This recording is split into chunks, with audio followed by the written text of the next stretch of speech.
2024, sur tous les continents, John Cockerill a continué à développer et fournir des solutions technologiques qui répondent aux besoins de notre temps. Le groupe a renforcé sa position d'expert technologique dans la transition énergétique et la protection des populations. Dans tous ces secteurs d'activité, John Cockerill a poursuivi son développement géographique pour être au plus près des marchés et pour toujours mieux servir ses clients. En Inde, John Cockerill a renforcé sa position de partenaire au service de la souveraineté du pays en matière de défense et d'énergie.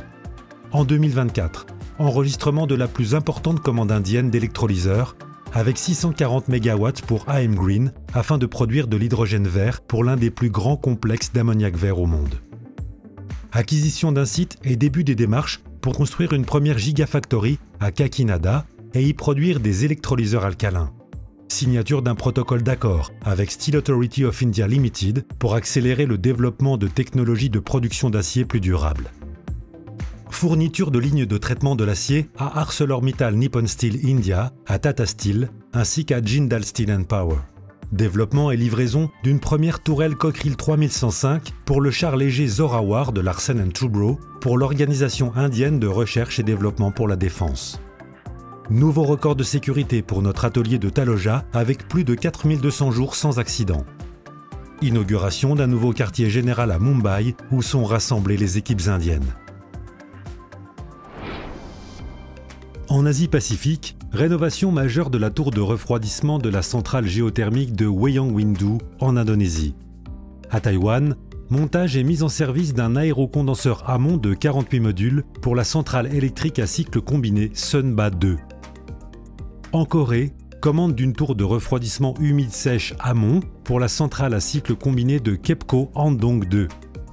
Commande par Samsung d'un aérocondenseur amont pour la centrale captive d'Amiral. Au Vietnam, en plus du développement de son hub, John Cockerill a noué des liens avec des partenaires dans l'hydrogène vert. En Chine, John Cockerill a rassemblé toutes ses activités et expertises liées à la transformation des métaux dans une même entité.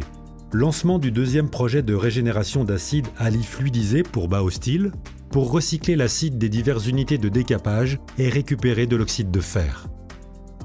En Ouzbékistan, signature du contrat pour la fourniture de 2 grandes chaudières de récupération de chaleur pour équiper la centrale électrique de Surkandaria. Au Moyen-Orient, John Cockerill a mis ses expertises au service d'acteurs majeurs des énergies renouvelables.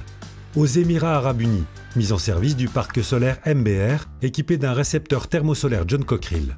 Et signature d'un contrat d'assistance avec l'opérateur de maintenance du parc solaire.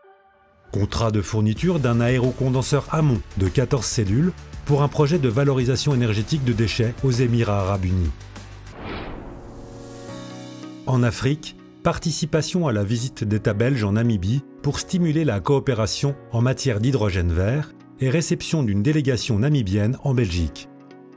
En Afrique du Sud, la centrale thermosolaire de Redstone d'une capacité de 100 MW, équipée d'un récepteur John Cockerill, a été mise en route et raccordée avec succès au réseau électrique. De quoi alimenter en électricité 200 000 foyers. Toujours en Afrique du Sud, livraison de 3 ventilateurs Air-Avant, destinés à traiter les contaminants d'une usine de galvanisation. Au Maroc, contrat de fourniture de tours de refroidissement amont, destiné à la centrale de Jorf Lasfar de l'OCP. Au Tchad, mise en service d'un système de batterie de stockage combiné à un micro-réseau photovoltaïque pour alimenter la ville d'Ati en électricité. Commande de conception et fourniture d'un aérocondenseur amont de 15 modules pour la centrale à cycle combiné de AXA Energy à Saint-Louis au Sénégal.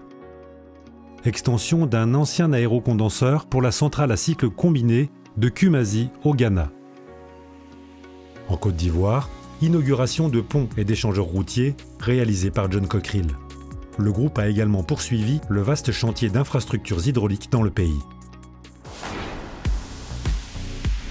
En Europe, dans l'hydrogène, fin des aménagements de la Gigafactory franco-belge et production puis assemblage des premières cellules d'électrolyseurs. Sur le site industriel de Seraing, en Belgique, mise en service de notre station de ravitaillement pour véhicules à hydrogène. Enregistrement de plusieurs commandes d'électrolyseurs, dont 25 MW pour Eye of Wind, première usine d'hydrogène vert en Belgique, ainsi que le projet de mobilité H2MES en France. soutien de la région wallonne au projet d'hydrogène vert Valiège de 15 MW. Lancement par Rely du Clear 100+, son usine d'hydrogène vert standardisée et configurable. Investissement de plusieurs partenaires stratégiques, dont SLB, Wallonie Entreprendre et la SFPIM dans John Cockerill Hydrogène afin d'accélérer le déploiement de sa stratégie en matière d'hydrogène. Construction de la plus grande chaudière à récupération de chaleur au monde pour la centrale d'Engie à Flémal en Belgique. Installation et réception de systèmes énergétiques intégrés chez Josquin, WDP et Pardy pour la production, le stockage et l'optimisation de la consommation de leur propre énergie renouvelable. En Allemagne, réception par RWE de l'installation pilote de torréfaction pour tester la production de pellets obtenus à partir de déchets.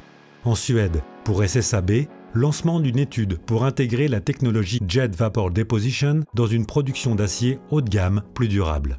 Fourniture d'une ligne de nettoyage chimique Galvatech à un industriel portugais de l'aéronautique.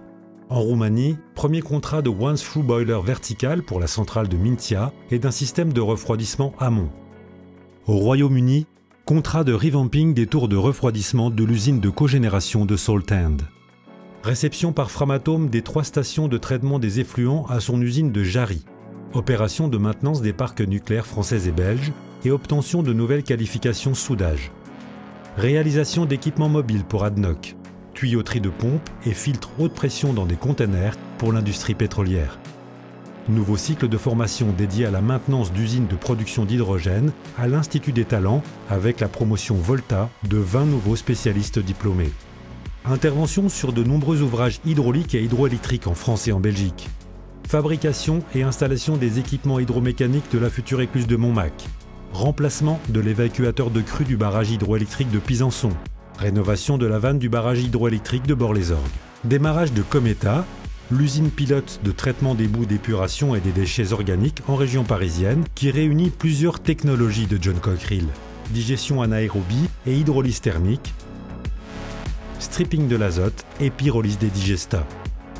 Extension des unités de traitement d'air et de ventilation de la plus grande station d'épuration de Suisse. En Italie, livraison de 5 laveurs horizontaux pour un leader de la microélectronique.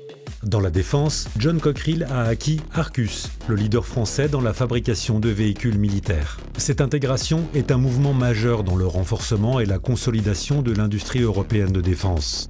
La France et la Belgique sont entrées au capital de John Cockerill Défense. Arcus a dévoilé 2 nouveaux véhicules, le Drailer, une plateforme robotisée tactique polyvalente, ainsi que le Mavericks, un véhicule blindé équipé d'une tourelle Cockerill.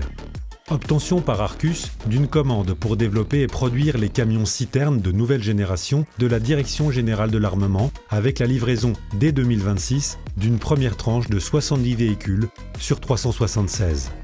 Modernisation de plusieurs dizaines de véhicules BV206 expédiés en Ukraine.